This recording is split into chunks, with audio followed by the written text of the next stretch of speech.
Jackie Gonzaga Bulgara nang inamin ang totoong relasyon nila ni Darren Espanto. Ilang buwan na rin ang nakakaraan ang maugong na napag-usapan ang di umano'y pagkakamabutihan ni Jackie at Darren Espanto. Matatanda unang nakasama ang dalawa na mag-perform sila sa Magpasikat ilang taon na ang nakakaraan. Mula kasi noon ay palagi nang binubuyo at minamatch ni Vice Ganda sina Jackie at Darren. Subalit kamakailan lamang sa Fast Talk with Boy Abunda ay inamin ni Jackie ang totoong score between sa kanila ni Darren Espanto.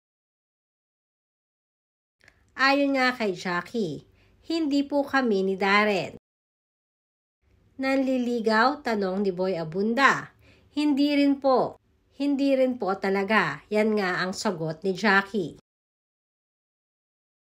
Dagdag pa nga ni Jackie, sa amin po sa It's Showtime sobrang close po naming lahat.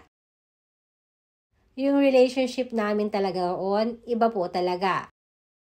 Kasi everyday, dito talagang nagkakasama kami. Matatanda ang kinumpirma naman kamakailan ni Darren Espanto ang 1-year puppy love relationship niya kay Kylene Alcantara. Ang at past special relationship naman ito kay Jada Avansado.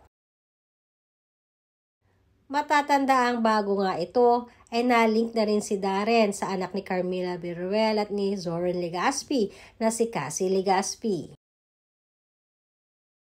Sa ngayon ay nag-uumpis na nga magkaroon ng fans ang namumuong samahan ni na Darren Espanto at Jackie.